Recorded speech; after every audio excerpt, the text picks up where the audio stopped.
Coming. Oh, hello. Is this Edie Gardner? Yes?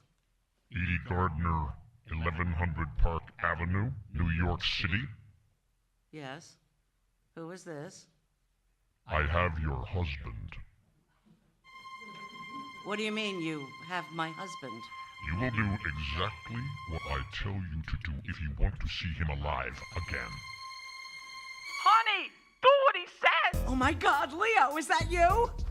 Oh my God, my husband's been kidnapped. I can't believe this is happening. Follow all of my instructions and no one will get hurt. Do not try to contact the police or the FBI. Leo, are you all right? Let me talk to my husband. I have to make sure he's okay. I'm okay. Just do what he says and get me out of here. All right. I'll do whatever you want. Just tell me what you want. I want $250,000 in cash, small denominations, and unmarked bills. Put the money into a plain manila envelope and bring it to Christopher Park in the West Village. Leave the envelope next to the life-sized papier-mâché sculpture of two lesbians sitting on a bench.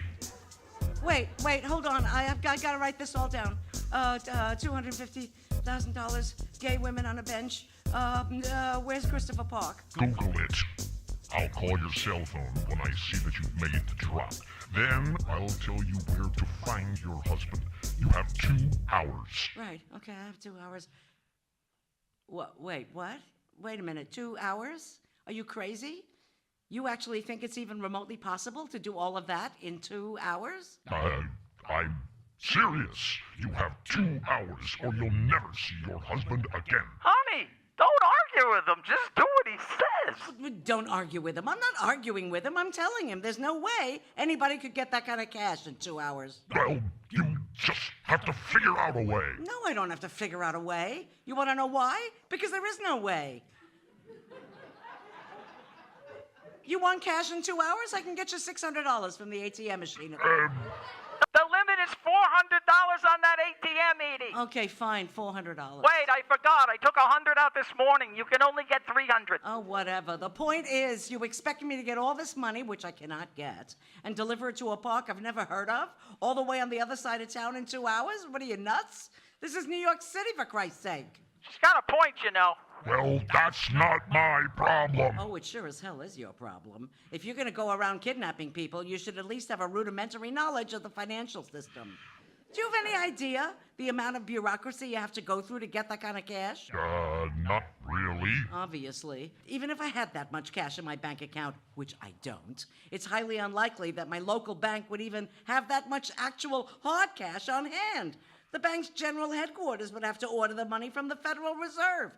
Do you have any idea how much paperwork that would require? And how much time that would take? No. Longer than 2 friggin' hours. That's for sure.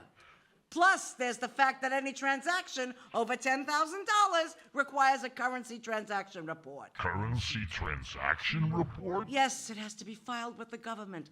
And then there's the Patriot Act. The Patriot Act? The Patriot Act. It requires a slew of know-your-customer procedures to verify I am who I say I am, and to make sure I'm not laundering the money to terrorists. Really? You're kidding. No, she's not. She's in banking. She knows about all that stuff. And what's all this about a manila envelope? Do you have any idea how bulky $250,000 is in small bills?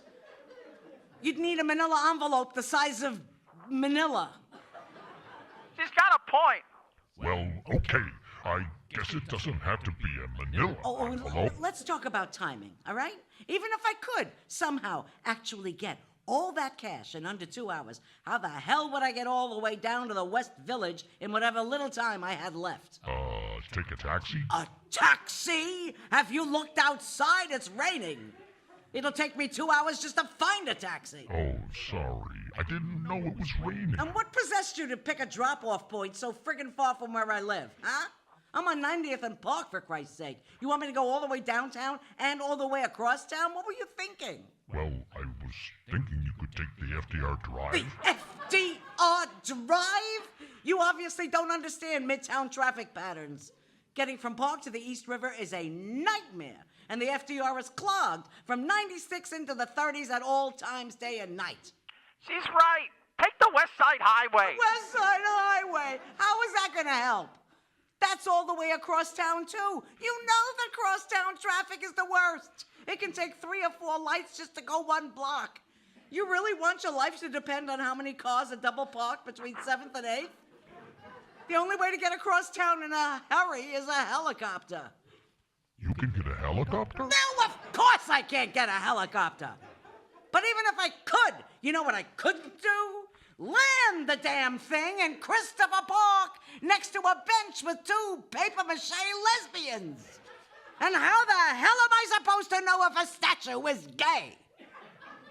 They're all gay. It's a gay park. Oh, for God's sakes, Edie, just take the subway. The subway, Leo! You know I never take the subway. Well, make up your mind. If you don't want to deal with traffic, you'll have to take the subway. Okay, Mr. Expert on the New York City transit system. How do I get there by subway? Well, I don't know. I'm not sure. Take the Lexington Avenue line from 86th Street. The 4 or the 5 train? Either one, they're both expresses. Just don't take the 6, it's a local. The express isn't stopping at 86 for 2 weeks. They're doing construction. You didn't see the sign outside the subway station? I'll have to take the local. Okay, so stay on the local to Grand Central Station, then take the shuttle to the west side.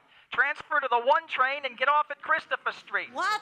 Well, why would I want to schlep through 2 underground tunnels to wait for 2 more trains when I could just stay on the Lexington Avenue line all the way to the village? Because then you'd have to walk all the way across town. You'd never make it in time. Of course I'd never make it in time. That's what I've been trying to tell you all along. Look, you really haven't thought any of this through, have you, Mr. Kidnapper? Actually, this is my first kidnapping. Oh, what a surprise. All the more reason to spend extra time planning. How can you expect to succeed at anything if you don't put in the time and effort to do the job right? She's got a point. I know, you're right. I've never been good at planning. I think I have ADD. So let me guess. You're probably just imitating what you've seen kidnappers do on TV. Am I right? Well, yeah, I guess. Kind of. That explains where you got your 2-hour fixation. Oh, those fictional timelines, they drive me nuts. The hero always says that he can't meet the crazy deadline and that it's absolutely impossible to meet the kidnapper's demands. Then the kidnapper, he says, oh, that's not my problem, just do it. And presto, the hero miraculously manages to do the impossible just in the nick of time. But in the real world, impossible means really not possible. I understand that fiction is not reality, so I'm willing to suspend disbelief for aliens, supernatural powers, and even time travel. But I draw the line at characters who can crisscross major cities like New York and LA in just friggin' minutes. That is one of her pet peeves. Look, lady. No, you look. I've had enough of this crap. You are totally unprepared. When you come up with a well-thought-out, reasonable, workable plan, you can call me back. You have 2 hours. But, I can't. I don't think I can do that in 2 hours. I don't think you can either, Edie. You heard him. The guy's got ADD. That's not my problem. Call me in 2 hours. What a putz.